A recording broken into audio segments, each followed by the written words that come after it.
Ya, perkawinan usia dini adalah pelanggaran dasar hak asasi anak. Pengajuan pernikahan dini di sejumlah daerah terus mengalami peningkatan. Di Aceh, pengajuan pernikahan dini mencapai 600 lebih pernikahan di tahun 2022. Dari jumlah pernikahan usia dini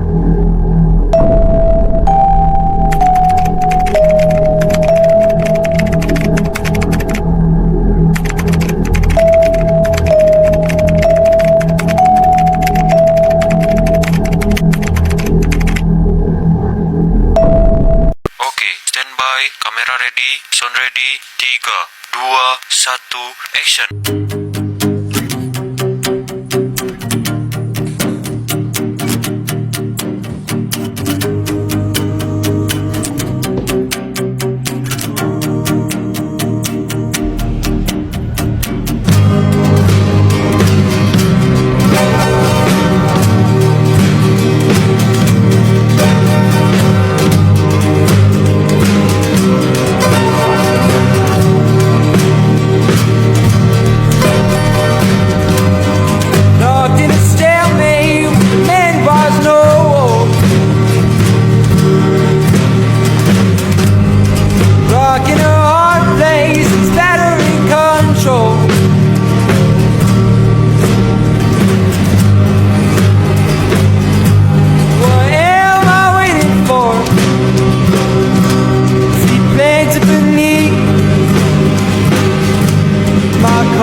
Transport.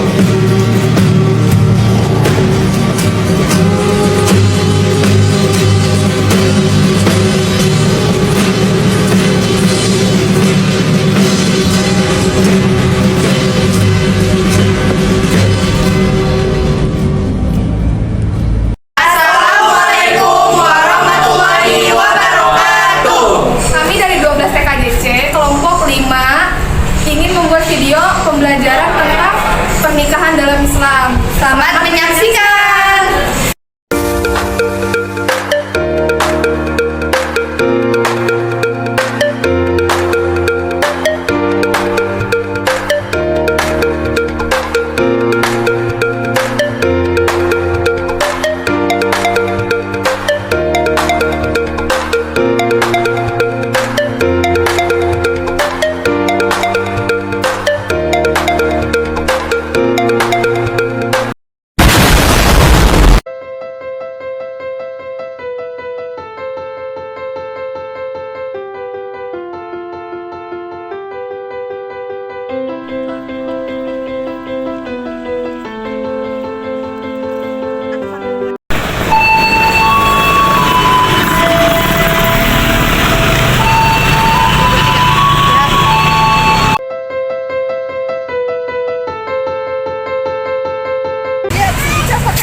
Pakai rok kamu.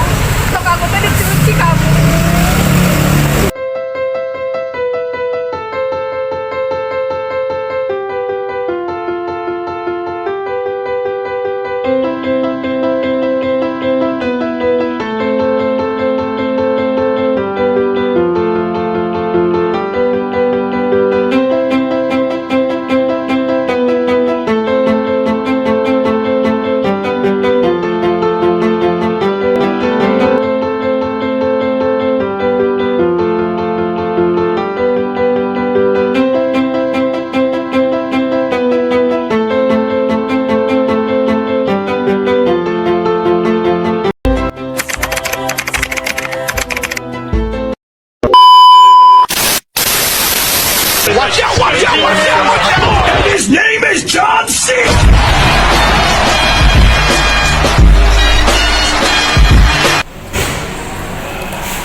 Contoh dari muhabbat yaitu satu, nasab keturunan. Yang dimaksud keturunan itu adalah ibu kandung, anak perempuan kandung, saudara kandung, bibi dari bapak, keponakan dari laki-laki dan perempuan. Dua, radoa atau sepersusuan. Sepersusuan, ya atau maksud dari sepersusuannya itu ibu yang menyusui dan saudara persusuan. Tiga, yaitu ikatan pernikahan. Apa yang maksud ikatan pernikahan? Yaitu ibu mertua, anak tiri dan ibu tiri. Contoh dari dulu apa? Nah, itu contoh dari poin muhabbat yaitu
contoh dari poin muhabbat yakni satu, saudara perempuan dari istri. Dua, saudara perempuan dari sepersusuan si istri. Tiga, bibi dari istri. Empat, keponakan dari istri. Terakhir ada pengertian hak dan kewajiban, yaitu ada hak kewajiban suami dan hak kewajiban istri. Hak kewajiban suami yaitu ada 5: nafkah, tempat tinggal, pemimpin keluarga. 4, membantu pekerjaan istri. 5, berinteraksi dengan baik. Dan ada kewajiban seorang istri yakni patuh kepada suami, 2, mengelola rumah tangga, 3, merawat anak, 4, menjaga keselamatan. Untuk materi hari ini Bapak sudahi dulu, dan untuk minggu depan Bapak ada tugas untuk mewawancarai 3 guru dan mempraktekkan akad nikah. Paham? Kurang lebihnya mohon maaf. Assalamualaikum warahmatullahi wabarakatuh.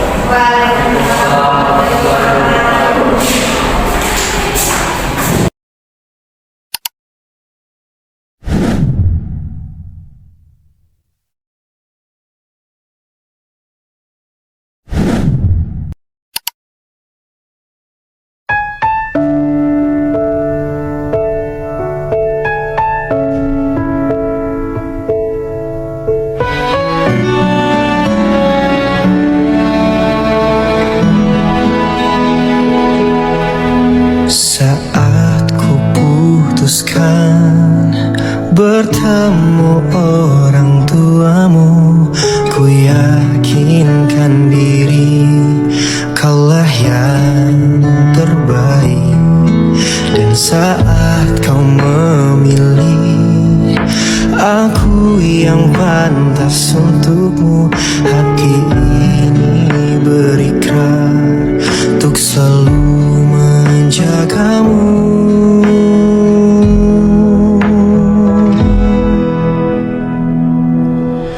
Ku yakin kaulah jawaban di setiap pintaku, walau ku belum tahu namamu. Bisikan di sujudku, di sepertiga malamku, untuk kehadiran sempurnakan imanku.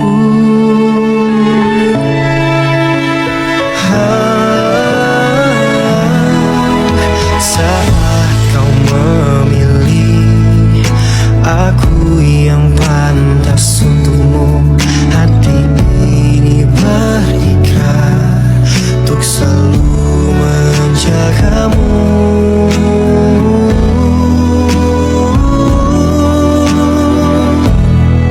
Ku yakin kaulah jawaban di setiap pintaku.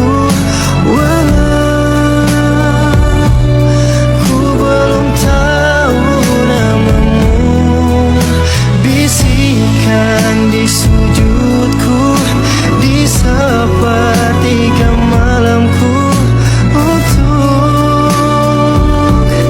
kehadiranmu sempurnakan imanku.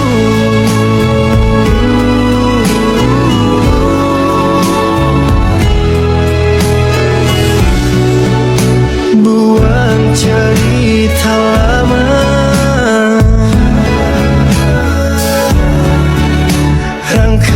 cerita baru menua bersama.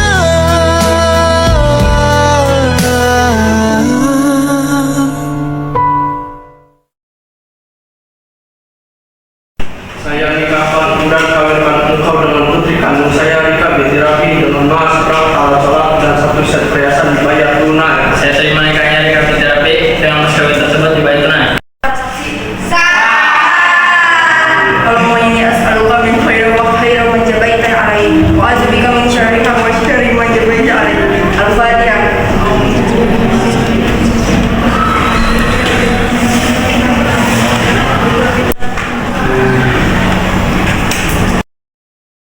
Ku yakin kaulah jawaban di setiap pintaku, walau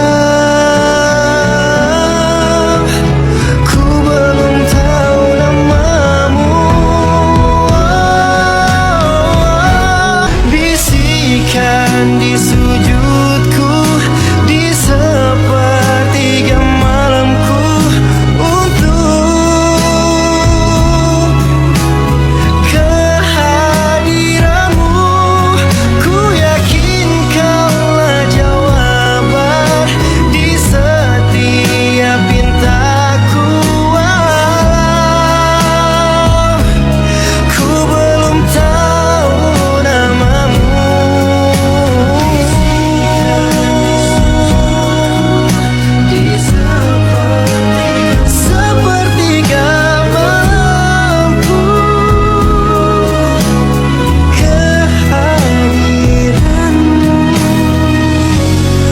sempurnakan imanku.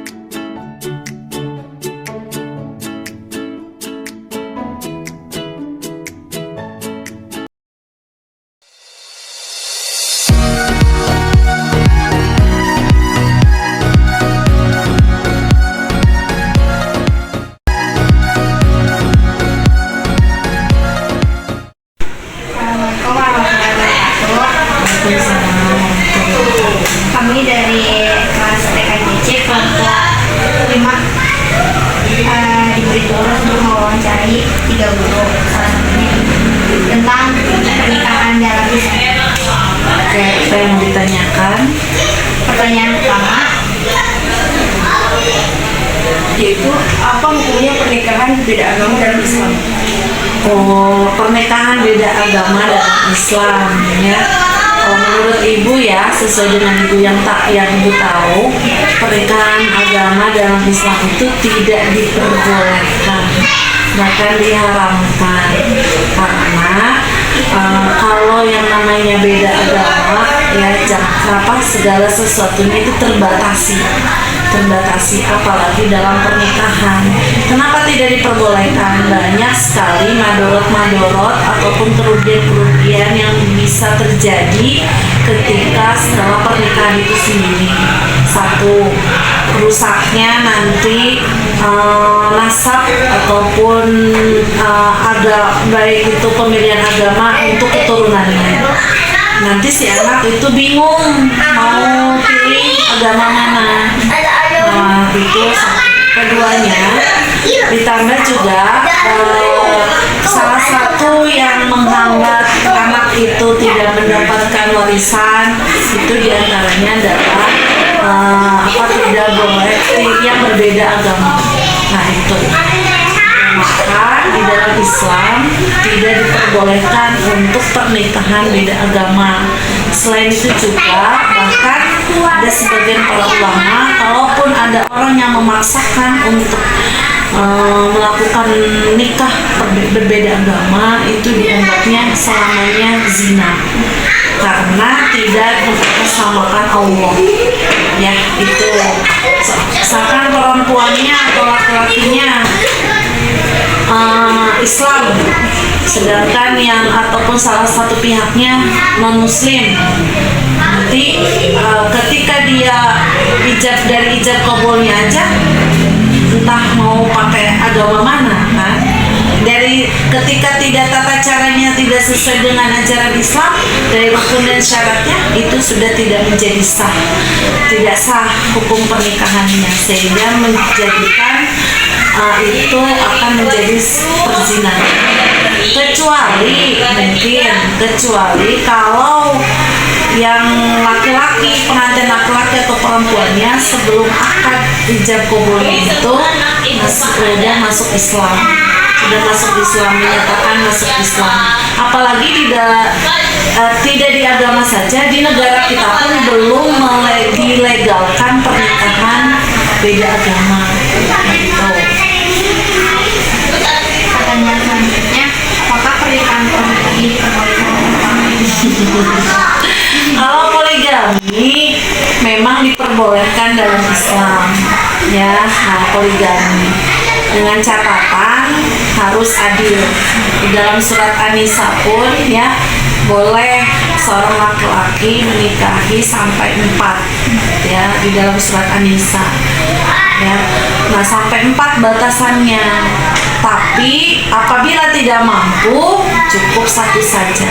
Mampu di sini adalah harus adil dari lahir dan batin. Tapi kan rasa adil itu secara manusiawi tidak bisa diukur ya. Mungkin menurut laki-laki adil, kalau perempuan adil misalkan sehari di sini, sehari di sana, di istri pertama, sehari di istri kedua. Tetapi kalau menurut istrinya rasa tidak adil, itu udah tidak adil. Jadi di dalam Islam memang diperbolehkan asalkan adil dan sama-sama ridho, sama-sama ikhlas antara istrinya itu sendiri. Itu ya kalau dalam Islam. Oke. Itu saja. Iya, sama-sama.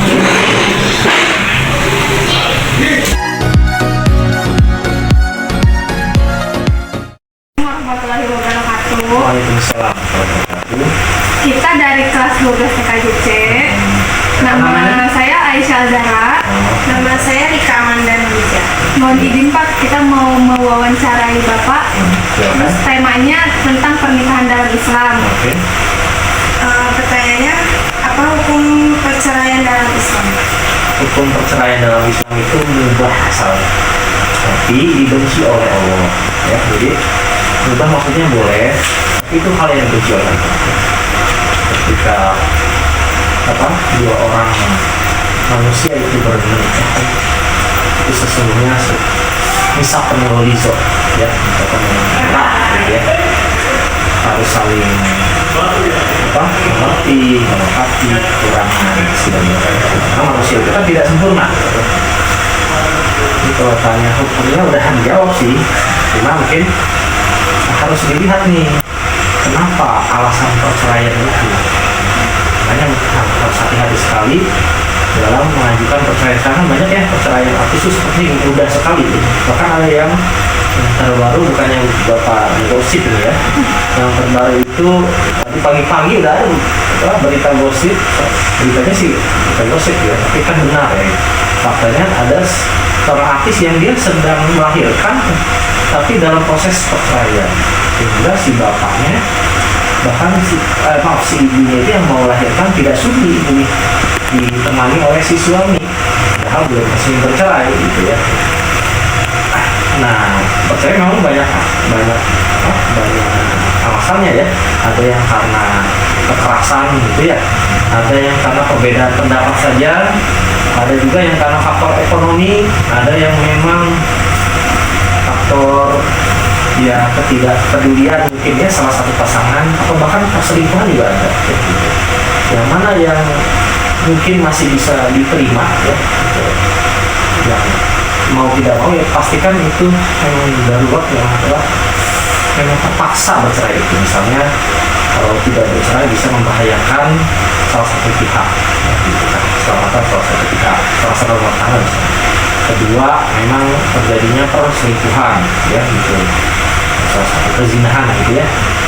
Yang ketiga, barangkali dia ada akad yang salah ya, ada yang salah dalam akad pernikahan sehingga gagal ya gitu. Yang tidak sah dalam pernikahannya, atau ada juga karena baru diketahui ternyata masih sedarah gitu ya, masih apa disebutnya, masih senasab lah gitu ya, masih mahram ya gitu, masih haram dinikahi, misalnya saudara sepupu suami gitu ya, ibu susu nggak boleh ya, gitu. Haram.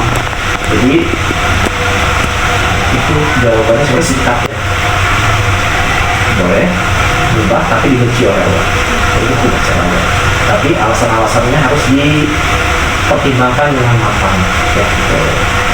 Nah, alasan apa? Perlu nggak sampai bercerai begitu, bisa nggak diperbaiki? Kalau bisa diperbaiki, perbaikilah gitu. Terus dengan alasan apa kamu nikah?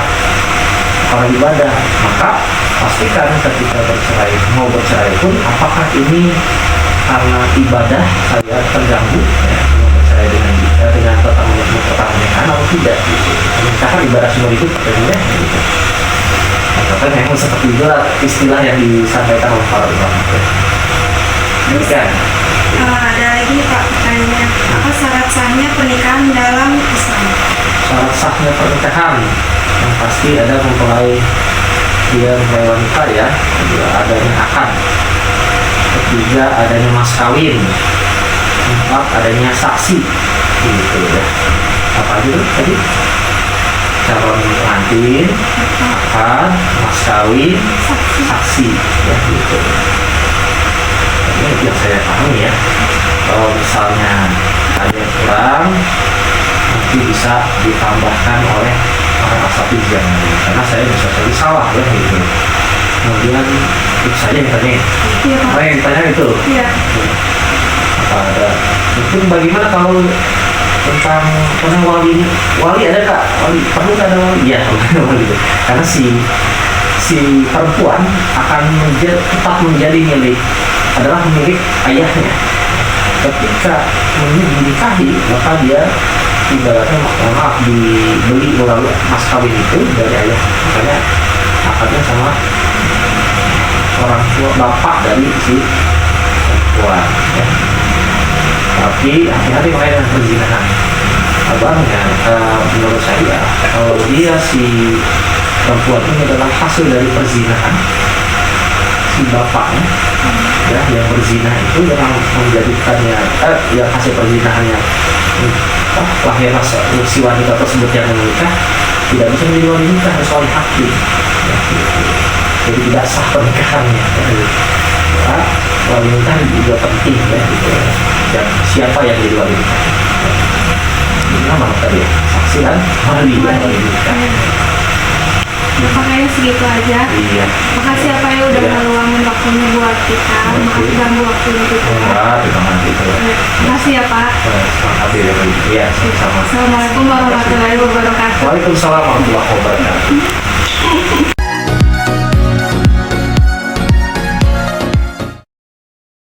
Warahmatullahi wabarakatuh. Assalamualaikum warahmatullahi wabarakatuh.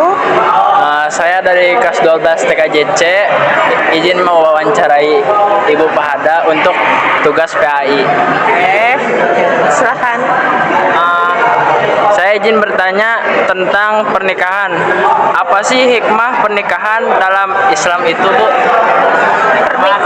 Pernikahan, hikmah pernikahan di dalam Islam.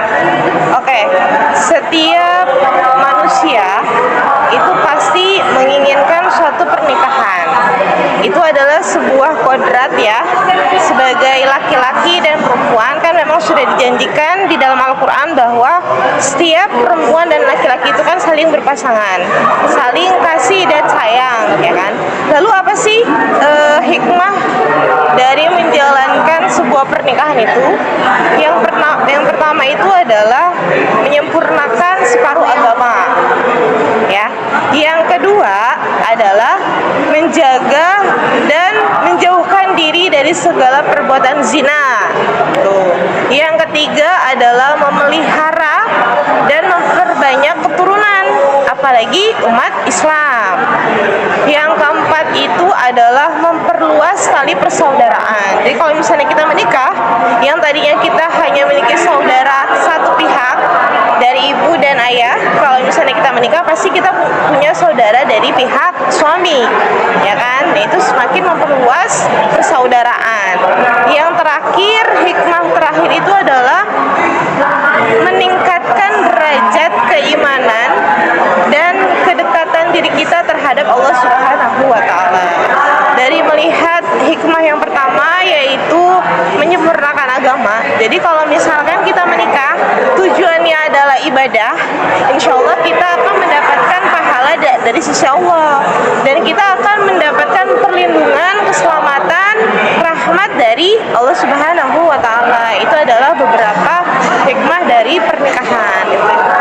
Dan terus saya mau nanya lagi nih, Bu, bagaimana cara menjaga kehormatan rumah tangga dalam Islam? Menjaga kehormatan rumah tangga dalam Islam. Setelah kita menikah, melakukan ijab kabul, ya kan? Berarti kita sudah sah menjadi suami dan istri. Pastinya kalau misalnya kita bertemu dengan pasangan suami istri, kita mendoakan mereka untuk menjadi keluarga yang sakinah, mawaddah, warahmah. Tapi tujuan yang utamanya adalah sakinah. Sakinah itu artinya ketentraman di dalam hati, rukun dalam menjalani bahtera rumah tangga. Untuk mencapai tujuan sakinah itu, kita harus bisa menjalankan proses yang dinamakan mawaddah warahmah. Mawaddah atau wadah itu berasal dari atau artinya cinta dan harapan. Kalau kita menikah pasti harus ada cinta, ya kan? Harus ada harapan. Harapannya tuh banyak, ya kan? Diperhatikan, diberikan kasih sayang, diberikan nafkah, dan yang paling utama adalah harapan agar Allah tetap menjaga hubungan rumah tangga.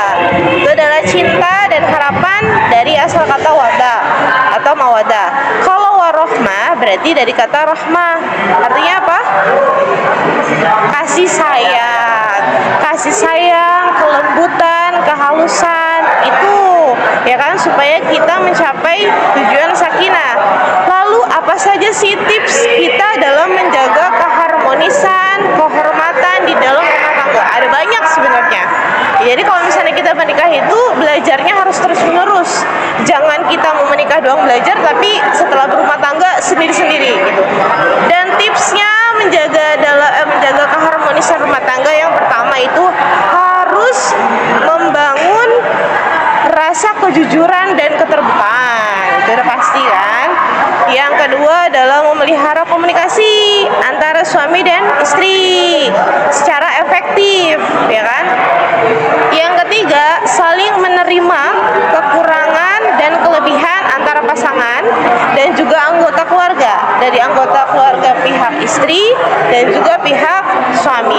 Terus saling mendukung, ya kan, memberikan rasa perhatian, kasih sayang, lalu selalu atau senang bersama-sama. Jadi kalau misalnya kita berumah tangga jangan sendiri-sendiri, kita harus senang bersama-sama, ya kan, makan bersama, ibadah bersama, melakukan hal secara bersama-sama, itu mewujudkan sakinah gitu. Terus selalu taat kepada Allah Subhanahu wa taala dan selalu berdoa. Kuncinya adalah doa. Ketika kita berumah tangga, supaya rumah tangga itu kita tetap harmonis, kita harus selalu berdoa kepada Allah supaya Allah itu selalu mengikat kita dalam kebersamaan di dunia dan di akhirat. Dan tujuannya kan pasti ingin memiliki keturunan, ya kan? Itu saling berkomitmen, ya kan? Dari semua tips itu kuncinya adalah komitmen antara suami dan istri sebagai pasangan rumah tangga. Itu sih tips dari untuk menjaga kehormatan dan kenyamanan.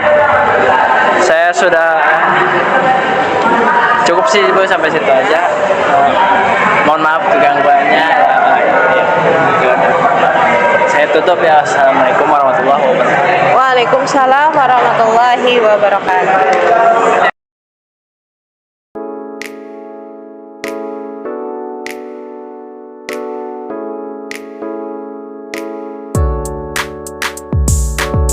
Assalamualaikum warahmatullahi wabarakatuh. Selamat pagi semuanya. Terima kasih kepada kelompok yang telah memberikan tayangannya mengenai video pernikahan, di mana pernikahan ini adalah sesuatu yang sangat wajib sekali di agama Islam ini, karena pernikahan ini adalah bagian daripada bagaimana kita beragama. Karena dengan adanya pernikahan ini minimalnya mengurangi tingkat perzinahan yang tidak perkawinan atau hubungan suami istri yang tidak sah. Dengan adanya tayangan pernikahan ini yang tadi sudah kalian saksikan bersama, ini adalah bagian daripada Islam mengatur tentang tata cara hukum, bahkan sampai pernikahan itu sendiri diatur dalam Islam. Karena an-nikahu sunnati paman rogiba an sunnati falaisa minni. Kata Rasulullah, nikah itulah sunatku. Barang siapa yang tidak suka terhadap sunatku, maka bukanlah umatku. Jadi inilah kita saksikan bersama-sama, dan mudah-mudahan ini sebagai wasilah kita untuk mencari dan meraih ridho Allah Subhanahu wa taala. Billahi fisabil haqqa sabiqal khairat. Assalamualaikum warahmatullahi wabarakatuh. Salam persatuan. Ya.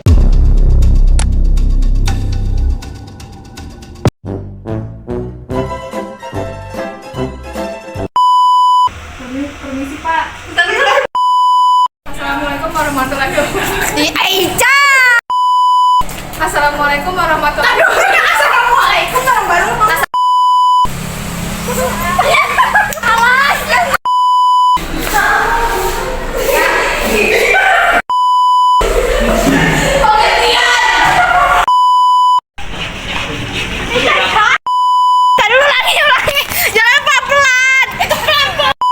Terima nikahnya Nabi binti Jika.